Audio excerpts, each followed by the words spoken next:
আসসালামু আলাইকুম। আজকে ফটোশপের প্রথম পর্বে সকলকে স্বাগতম জানাচ্ছি।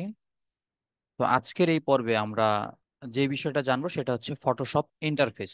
ফটোশপ ইন্টারফেস মানে হচ্ছে ফটোশপের দেখতে কেমন, বেসিক অবস্থায়, ইনিশিয়াল অবস্থায় দেখতে কেমন সেটা, ঠিক আছে? তো আপনারা দেখতে পাচ্ছেন এখানে ফটোশপের সবকিছু দেয়া আছে, একটা ইন্টারফেস আমরা লক্ষ্য করতে পারতেছি।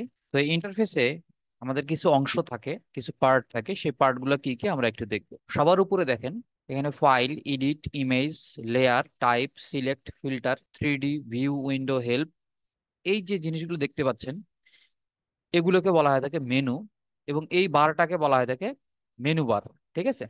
এবং বাম পাশে, সবার বাম পাশে একটা বার দেখতে পাচ্ছেন, এই বারটাকে বলা হয় থাকে টুলস বার। এখানে টুলস সিলেক্ট করে আমরা ফটোর বিভিন্ন কাজ করে থাকি। এর পরবর্তীতে এই মেনু বারের নিচেই, ঠিক নিচেই একটা বার রয়েছে, যে বারটাকে আমরা বলি কন্ট্রোল বা অপশন বার। এই বারটার কাজ মূলত কি? আমরা যদি কোনো একটা টুলসকে সিলেক্ট করি, তাহলে এই টুলসের কাস্টমাইজেশন অথবা কন্ট্রোল করার যে অপশনগুলো দরকার, সেই অপশনগুলো কিন্তু আমরা এই কন্ট্রোল বারে অথবা অপশন বারে পেয়ে যাব। এবার যদি আমরা বলি, হাতের ডান পাশে যে বারটা দেখতে পাচ্ছি এটাকে বলা হয় থাকে ফ্লোটিং প্যানেল, এটাকে বলা হয় থাকে ফ্লোটিং প্যানেল, ঠিক আছে? তো অনেক সময় আমরা কাজ করতে গেলে, অনেক সময় কাজ করতে গেলে এরকম এলোমেলো হয়ে যায়, আমরা না চাইতেও এলোমেলো হয়ে যায়, অথবা আমরা চাওয়ার কারণেও এলোমেলো হয়ে যায়। কাজের সুবিধার্থে আমরা এটা করে থাকি। তো যদি আমরা আবার এই জিনিসগুলাকে ঠিক আগের মতো দেখতে চাই, তাহলে কি করতে হবে? তাহলে আমরা এইখানে চলে যাব, এই যে এইখান থেকে, ঠিক আছে? এখানে চলে যাওয়ার পরে আমরা এখানে দেখতে পাচ্ছি রিসেট ইসেনশিয়াল।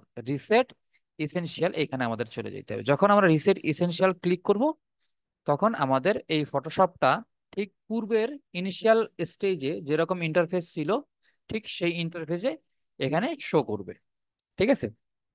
এবার আসেন ইন্টারফেসের কালার।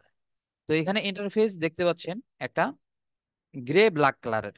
তো আমরা যদি এটাকে একটু চেঞ্জ করতে চাই, তাহলে কিভাবে করতে পারবো? তো আমাদের এখানে আমরা চলে যাব হচ্ছে এডিট মেনুতে। এডিট মেনুতে গিয়ে নিচে যাব প্রিফারেন্স, ঠিক আছে? এই প্রিফারেন্সে যাওয়ার পরে আমরা এখানে দেখতে পাবো কি ইন্টারফেস। ইন্টারফেস দেখতে পাবো, এই ইন্টারফেসে চলে যাব। তো এখানে আমরা দেখতে পাচ্ছি কয়টা কালার আছে? এখানে আছে চারটা কালার, ঠিক আছে? এটা একদম ব্ল্যাক, এটা একটু গ্রে ব্ল্যাক, এটা গ্রে বা, এবং এটা হচ্ছে অফ হোয়াইট। আপনাদের যেটাতে স্বাচ্ছন্দ্য মনে হয় সেই কালারটা আপনি করে নিতে পারবেন, ঠিক আছে? তো আজকে ছিল নতুন ইন্টারফেস সম্পর্কে আলোচনা। ইনশাল্লাহ নেক্সট লেকচারে আমরা কিভাবে একটা প্রজেক্ট ক্রিয়েট করতে হয় সেই সম্পর্কে জানবো।